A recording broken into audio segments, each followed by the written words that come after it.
Kuzangpo, this is Bhutan This Week with me, Sonam Wongdi. Our top stories. Merger of BOIC with the BBTL has raised concerns whether lending can be made at the same rate at which BOIC lends today. Limpo Doji Chonin assures protection measures at Shetikari's flood-prone area in Gelifu. And increasing number of kidney patients puts pressure on limited number of dialysis machines. The merger of Business Opportunity and Information Center with the Bhutan Development Bank has raised concerns on whether lending can be made at the same rate at which BOIC lends today. The interest rate for BOIC lending is around 4%. Under the central bank regulation, every financial institution involved in the business of lending has to maintain a minimum lending rate called the base rate, below which financial institutions are not allowed to lend. Today, the base rate for Bhutan Development Bank stands at 10.67%. If BOIC is merged with BDBL, it is not known whether funds from the economic stimulus plan can be lent at 4%, which is below the base rate of BDBL. Economic Affairs Minister Norbu Wangchuk said while the report was still being prepared on the modality of the merger, exceptions can be made if the lending is meant for productive economic activity. A local economist requesting anonymity said the ESP money would be possible to lend at the same rate if the money is transferred to BDBL and BOIC is dissolved. This way, BDBL can maintain a separate account and lend below the base rate.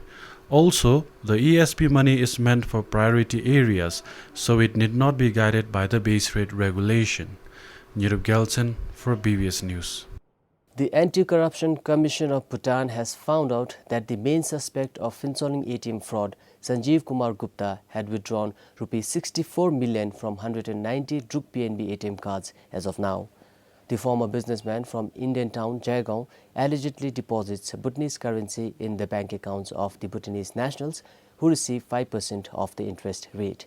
He then withdraws the money from PNB ATMs across the border to sell them to Indian businessmen with an interest rate of 8%.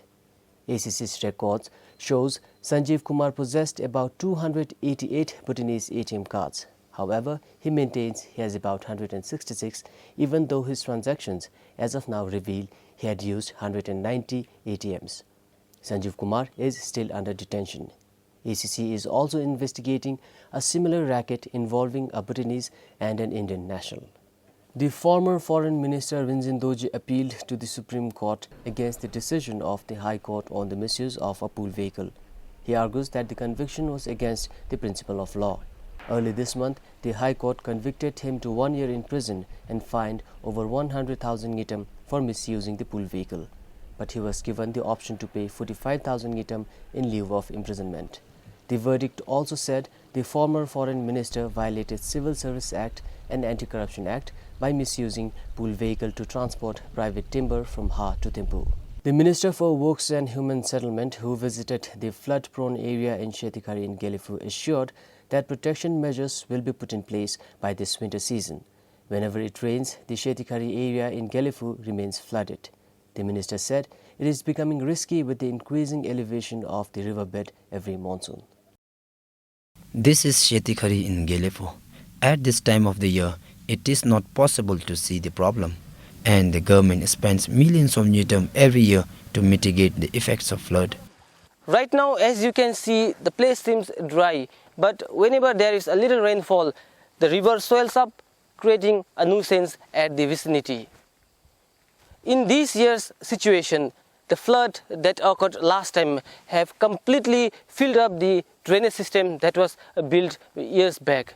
And this has created the overflow of the water, causing damages to the fields and the houses nearby the Shetikari river. The preliminary study showed that the government needs over 2 million ngitam just to clear the debris from the channel or the drainage system. During the 10th five-year plan, about 20 million ngitam was used to protect the flood area in Shetikari. The major chunk was spent in building nearly 3 kilometers of protection wall along the banks, but it did not solve the problem. The minister said due to lack of budget, more protection walls could not be constructed, leading to overflow of water in the area. If you have to find a lasting solution, it requires a number of years of data collection. How does the flood takes place? What cycle of years do you get the biggest volume of water? So I think we have to do a lot of scientific research, data collection in order to design. We don't have that kind of time, we don't have that kind of expertise, and we also don't have that kind of resources to do that. At the moment, the problem that we have faced is it's affecting our settlements, it's affecting our roads, so we have to solve that problem. Limbo added that making deeper channels from the source might help. The flood affects Peritang Khame, Zomnintha and Pematang Chiwoks. The government is already in the process of finding out new solutions and techniques to this flood here in Gelifu. Once the new techniques and technologies are put in place, the people living in the vicinity of Setikhare will no longer have to live with fear in their minds. With camera person Furba, Surjaman Thapa, BBS News, Gelifu. To address the perennial roadblocks at Riutala and box cutting along Gelifu-Tongsa Highway, the Ministry of Works and Human Settlement will undertake major mitigation works. Officials said realignment of the highway at the sites is not possible. A team led by the Works and Human Settlement Minister recently visited the two sites. The Works and Human Settlement Ministry will soon form a separate project committee for the mitigation works at the two sites. Budget will also be allocated separately. Definitely we want to come up with some strengthening measures in addition to what has already been done, and also some plans to further strengthen on what has already been done. So we want to do at least that much, not into these very in-depth scientific studies, but from the practical problems that has been faced. Slides will continue to come, we cannot stop because the whole hill is coming down. So our only measures is that we want to protect our formation cutting of the road, that it remains, and then with the clearing of the slides that our road can be used. One of the mitigation measures officials said is to construct walls to prevent the erosion. However, water seepage in this area poses as a main challenge. When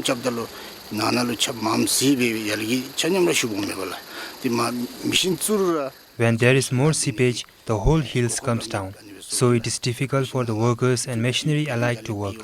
There have been cases of machinery being damaged by this slide. Moreover, it is risky when people drink and drive through the block. In an incident last time, some drunken people were washed away, but with the help of the machine operators, they were rescued.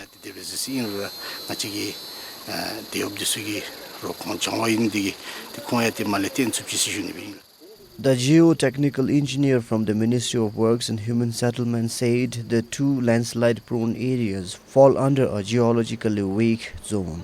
In this area, the type of geology is mainly consists of phyllite, and we can also see some bands of some quartzite.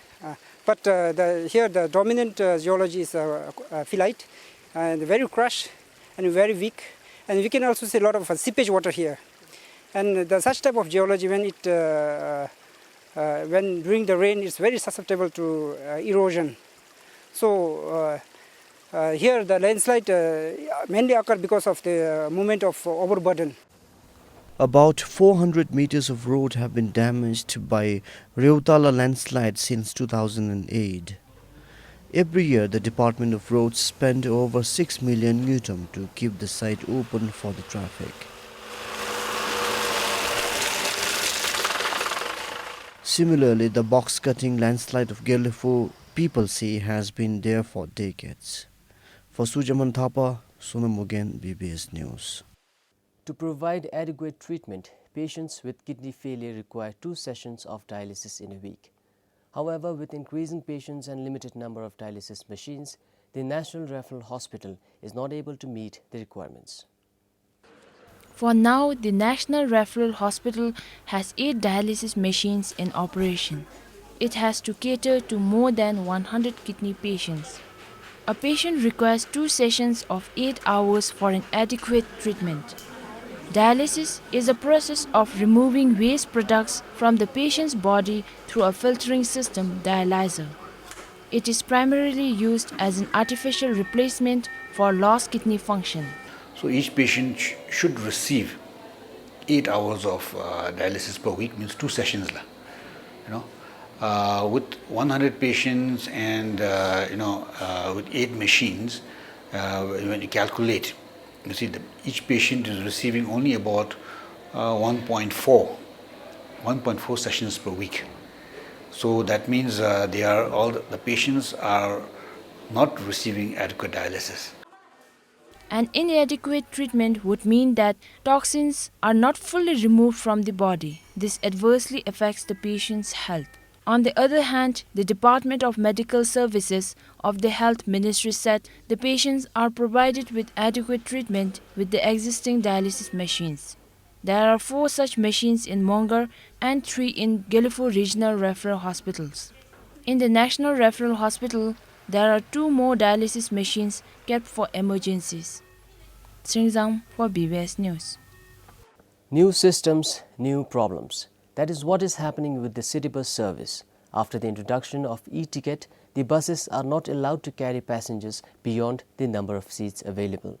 And now commuters say even if they have a ticket, they are not able to board the bus when it is full. This means people end up waiting patiently for a bus to stop by. But if all the seats are occupied, the bus doesn't stop even at the designated bus stops. And this is the new problem. It is effective because it's safe. It's safe for the passengers as well as for the driver while he's driving. But then for some or for many, it's inconvenient because it's based on how many seats you get. Otherwise, you're not going to get in the bus. So those who get the tickets at first, they can go, they can travel. But then the others, they have to keep on waiting. So in a way, it's consuming their time. Another commuter said, in one way they get a seat to travel comfortably, but not many are aware about it. Meanwhile, Bhutan Post said the issue of carrying capacity is not new, they just could not implement the rule in the past. But to solve the problem, city buses travel more frequently now. Normally we used to strictly follow on our schedule of frequencies, but nowadays after we have received the feedbacks from our passengers saying that they have purchased the tickets but they are not able to avail the bus service. So that's why we now have started to send the bus anytime when the buses are packed, when the buses are full from the terminal. But this has disrupted the timing that commuters have been following all these years. Now, Bhutan Post has requested for more buses in order to solve the problem. For Sonam Sring, Tamchusam, BBS News. Many students still receive private tuitions from their teachers even when it is illegal, and it is common in urban areas. The Education Ministry banned private tuitions in 2002. As per the annual education conference in 2002, it was to prevent lack of interest in class and concentration of tuitions only on exams and other related problems. Many students take private tuitions in a place like Thimphu. Most of them are in the 10th and 12th grade. Students said that private tuition benefits them a lot despite financial constraints. I take private tuition apart from the regular classes because while taking the private tuition I get more knowledge rather than in classes. There are lots of people in the classes, so it's quite hard to understand what the teacher says. So getting a private tuition means you get to concentrate more, the teacher gives more attention to you and then you learn more. While taking tuitions that we can get extra knowledge and we can achieve well in our exams, and the disadvantage that we students all depend 100% on tuition, so we don't concentrate on in class. One of the teachers in Thimphu requesting anonymity said that private tuition helps weaker students. He also said private tuition is provided upon the request from the parents and it also gives the teachers an opportunity to earn some extra cash. After the private tuition was banned in 2002, remedial classes were introduced in schools after school hours to help weaker students. The Department of School Education also insists on attending remedial classes rather than taking private tuitions. But with doing well in exams becoming a trend, private tuitions are here to stay. For Sonam Sring, Tamchusam for BBS News. Recently, Two sisters aged 8 and 6 who were begging in the town in Thimphu found solace after they were brought under the care of Kebitoze. These girls now go to school and at least dream of becoming someone in the future. Sring Iden and Sring Dema have now spent about a week in school in Thimphu. Pencils and books have replaced the time which otherwise was used begging. It was possible after His Majesty the King granted a kiddo.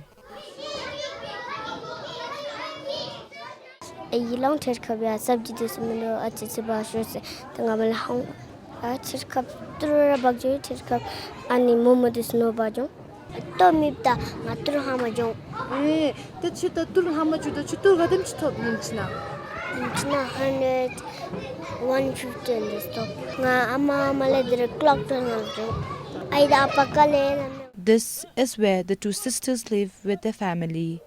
They don't have basic things like water and electricity, but they have to pay a rent of 2,500 ngetum every month. Scrap surrounds the house and you cannot expect a proper hygiene here. Kinzang Dema is their mother who married at the age of 12 even when the law prohibits child marriage. She has 5 children including the 2 sisters. After she got divorced, she worked in a drayang for 2 years where she met her second husband. She then started collecting scrap for a living, but it was barely enough. I am pregnant and I cannot go to collect scrap. Sometimes we don't even get a single scrap and we have to come home empty-handed. It's hard to pay the rent also. We have to depend on scrap for survival. We earn around 8,000 ngetum from scrap, but we have to pay for food, hotel and the transportation. After all the expenses are met, we are only left with 500 ngetum, which isn't enough at all. And that is when the two sisters went out begging. But today, Sring Iden wants to become a police and Sring Dema a doctor. Dikil Hamo, BBS News. Houses damaged by natural calamity such as fire and earthquake are covered by insurance schemes and receive help more easily. But what happens if a house is damaged by insects? This is a story of a woman in Adagyok in Wongdipuda whose house was damaged by insects. This is the remains of what used to be Puchum's house in Tina village under Athangyewok in Wandipodang.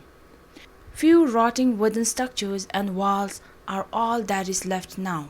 Puchum constructed her house in 2004, but after 9 years, Puchum claims that her house collapsed after the wooden structures were severely damaged by insects. Since then, Puchum has been living in this makeshift hut. Puchum has been trying to construct a new house soon after the incident, but she was denied the timber permits to construct a new house. I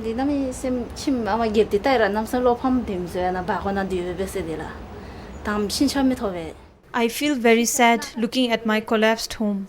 I approached the concerned authorities, but there was no response. I even did not get the pass from the forest department to reconstruct my house.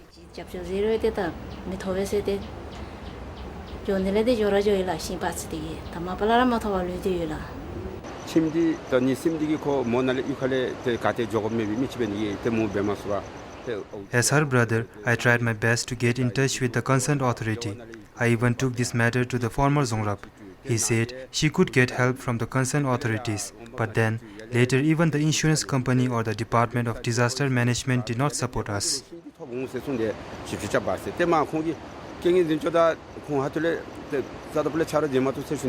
Puchum says she went from pillars to posts seeking help.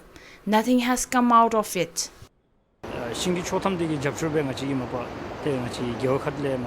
Actually, the Geog office has to help the victim, but this case was different. Since then, we wrote to the concerned authority for the timber permit. However, it was denied. So there is nothing much the Geog administration can do. According to the forestry officials, Puchum was denied new timber permits as per the Forest and Nature Conservation Rule 2006. As per the rules, we issue timber permits for new construction every 25 years and every 12 years for renovation. But in this case, it has been just 9 years since the last issue of timber. Although she is not eligible for the timber permit as of now, we will be looking at the issue after consulting with the Zongkok administration.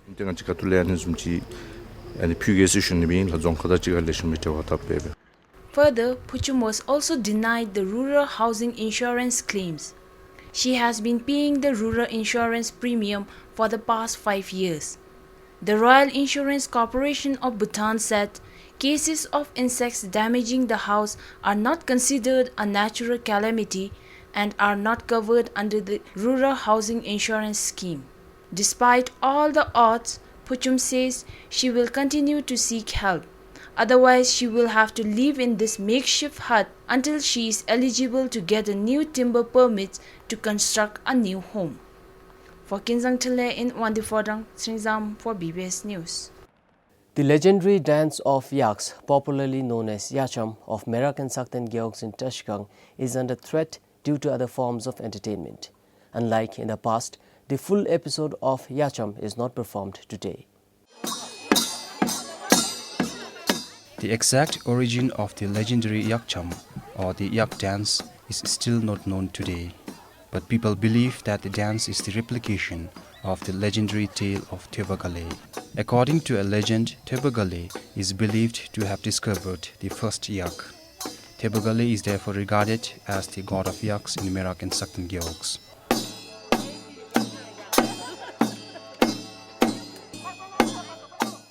People also believe that the Yakcham is performed to pay respect to yaks, since it is their main source of livelihood.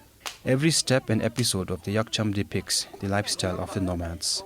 The dancer, on the other hand, represents the legendary figure of Tebagale and his family members. The community of Merak performs the Yakcham for 2 days every year. It was possible to perform the entire episodes of Yacham because it was the only dance performed during the festival. But now, due to modernization, people bring in other dances and we have to give opportunity to them. So we cannot perform the entire episodes of Yacham during the 2 days festival. So we perform only the selected episodes, but that does not mean we are not preserving it. We are trying to promote the dance whenever there is opportunity. In the past, Yakcham was performed during the entire 2 days local festival. But now, due to other dances like Achulam dance and other cultural performances, only the important episode of the Yakcham are performed today. The dances, however, are taught all the episodes of the Yak dance to preserve this unique dance. Pemadamge, BBS News. Well, that is all we have for you this week. Thank you for joining us. Goodbye.